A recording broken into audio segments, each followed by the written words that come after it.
Benvidos a unha nova entrevista de Atlántico Diario. Hoxe estamos aquí con Judith Alonso, directora do IES Alexandre Bóveda, polo que estamos aquí, que é un membro das asambleas de profesorado que se está montando en Vigo e a súa área. Quería saber un poquinho como naceu todo este tema das asambleas. Bueno, as asambleas abertas de ensino público naceron un poquinho en base á necesidade, ¿no? Como nace case todo, en base a unha serie de crítica generalizada de todos os membros da comunidade educativa de que o ensino público galego, e creemos que tamén outras comunidades, pero quedámonos con Galicia, está empeorando. Entón, a principios de setembro, pois outro profesor do Instituto ao lado, Álvaro Cunqueiro, chamado Suso, profesor de matemáticas, pois empezou a artellar unha maneira diferente, e un pouco en paralelo tamén a acción sindical, que puidera un pouco aglutinar este tipo de diferentes intereses. Cantos membros sodes aproximadamente nestas asambleas?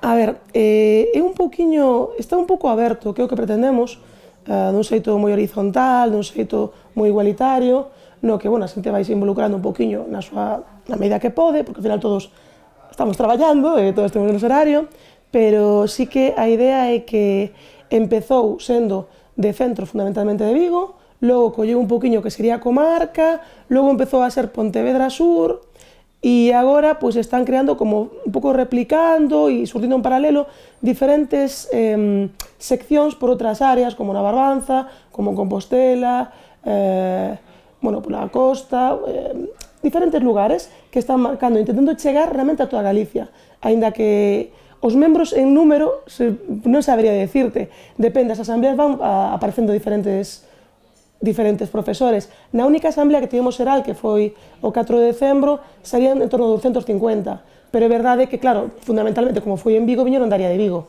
pero logo tamén se están creando as asambleas noutros lugares.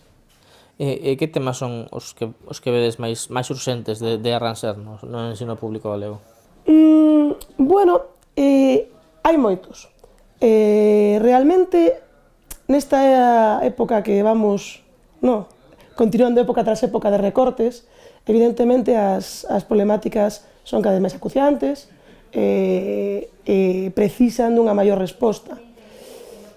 Hai varias cuestións. Por un lado, teríamos as infraestructuras, que son, no caso dos coles de infantil e primaria, serían propiedade dos concellos, no caso dos institutos serían da Consellería de Educación da Xunta, que non se están ocupando correctamente de subsanar as deficiencias, de dotar dunha infraestructura básica, por eso, porque o alumnado non teña frío, as cousas normais que pediríamos en calquera centro de traballo.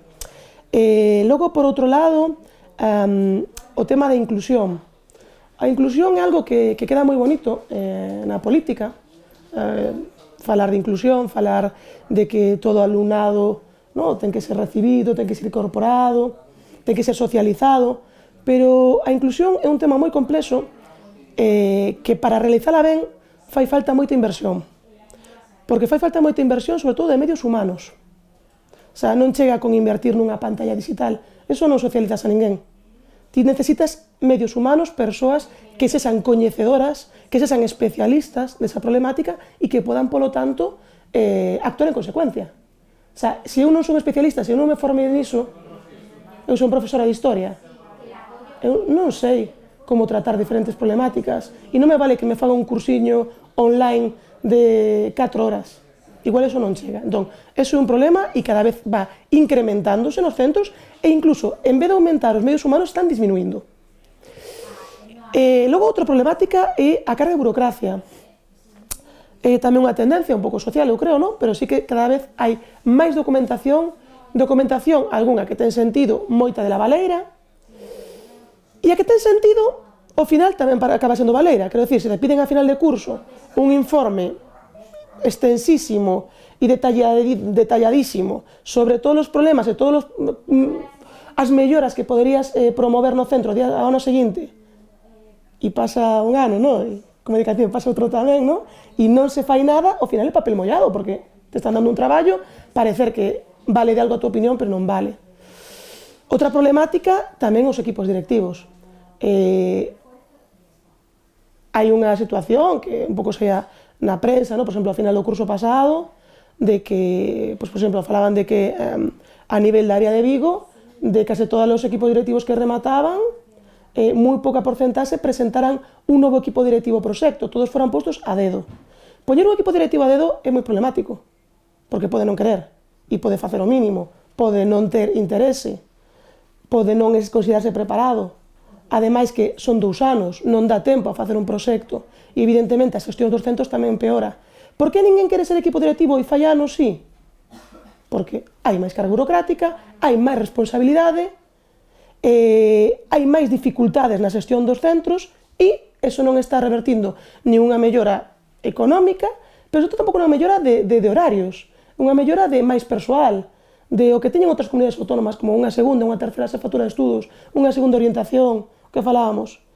A Xunta, e agora falo un pouco menos que me toca, gasta moitos cartos en medios materiais, non sabemos, supoñemos que concurso público e todo moi legal, pero non gasta os suficientes cartos en recursos humanos. E iso, cando falamos de educación, é un problema gravísimo. Como se podría fomentar un pouco? Como veríades que se fomentara ben o tema dos equipos directivos? Pois un pouco o que dicía, ademais de que solamente o cargo de dirección está ligeiramente pagado, e tampouco, se iso comparas cunha empresa privada non tería sentido. Os outros cargos, xefatura de estudos, de vicedirección ou de secretaría non están pagados apenas, son como unha ONG, meterte ali, o faz por amor al arte. Eso unha, as cousas hai que pagalas. Igual isto suena en termos moi materialistas, pero as cousas se pagan, como se pagan todos os sectores.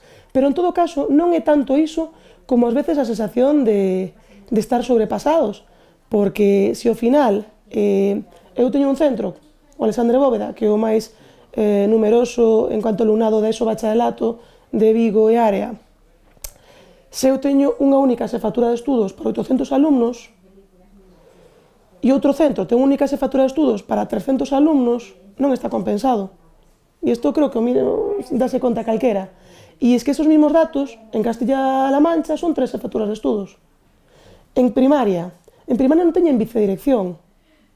Pois evidentemente, quen se encargue de actividades, de excursións ou diferentes actividades que non son únicamente as académicas, tamén vai ser amor al arte. O sea, quen se ocupa diso? Se non tes horas, non tes tempo, non tes unha asignación económica. Tamén nos coles de primeira infantil non teñen unha persoa de administración, apenas, hai moi poucos centros teñen que pasar dunhas números moi elevados, vale? Non teñen un personal administrativo, quen o fai? Secretaría. Secretaría pode ser profe, pois fixo magisterio de infantil, pode saber facer iso? Pode ser, pero tamén pode ser que non. Nos en secundaria si temos problemas personal administrativo, en primaria non.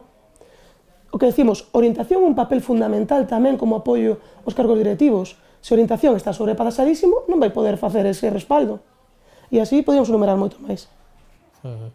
Que objetivos vos marcades das asambleas para seguir organizándovos ou pasar a acción? Sí, a ver, o primeiro obxectivo, que foi co que se iniciou isto, foi reunirnos, falar. Non solamente criticar no café. Vamos a falar, vamos a ser proactivos, vamos a facer crítica constructiva e vamos a intentar propoñer. E iso foi o obxectivo inicial, pero tamén incluso prioritario, que en cada centro, primaria, secundaria, escola de idiomas, conservatorio, vale, todo que non sexa ensino non universitario, que en principio iso non o tocamos, que se reúnan, que a xente se organice en colectivo, que fale, que pense, que opine, non? Eso primeiro. Partindo sempre das necesidades concretas de cada centro, porque tamén cada centro é un mundo, e a necesidade que teño eu non teño necesidade de auga potable, pero teño auga potable, pero outro centro non. Eu teño calefacción, vai aí, depende do piso, pero outro non. Pero teño outras dificultades. Entón, dentro das miñas dificultades, dentro das miñas circunstancias. O segundo objetivo era crear unha comunicación entre, unha vez establecidas as asambleas, intercomunicalas, relacionalas, poñer en común, saber que non estamos sós nas nosas demandas, que hai moitas necesidades que non se están escoitando, non chegan a a comunidade educativa a nivel global, non chegan as familias. Eso segundo. O terceiro sería ampliar esa comunicación, como decíamos, a todos os asentes da comunidade educativa. Precisamos que isto non sexa unha cousa de profes, porque a comunidade educativa é moito máis, e aí as familias e o alumnado teñen que ser importantes. Evidentemente, un alumnado infantil pois vai ter menos opinión que un alumnado de secundaria, obviamente, igual que as familias de infantil van ter máis opinión, pero precisamos que todo o mundo estea involucrado. Por eso, temos, e de feito como objetivo neste trimestre, achegarnos moito ás AMPAs, traballar en conxunto, porque o noso beneficio laboral é o beneficio dos seus fillos e fillas. Entón, precisamos que todo isto se poña en común. E, por último, o último objetivo que temos para este curso, estamos iniciando moito, non podemos ser ambiciosos ata certo límite, empezar a crear algunha acción colectiva, que pretendemos que ao final deste trimestre facerse algo propio. Ata agora o que fixemos foi sumarnos ás convocatorias sindicais, pero tamén non é que non vayamos a seguir sumándonos ás convocatorias sindicais, non ten que ver, simplemente tamén ter unha senda en paralelo, ter algunha acción concreta e iso en común, sobre todo coas AMPAs. Bueno, pues moitas grazas por vir ata aquí e moita sorte en esta nova aventura colectiva para o profesorado. Moitísimas grazas por invitarnos. Vemos na seguinte entrevista de Atlantia TV.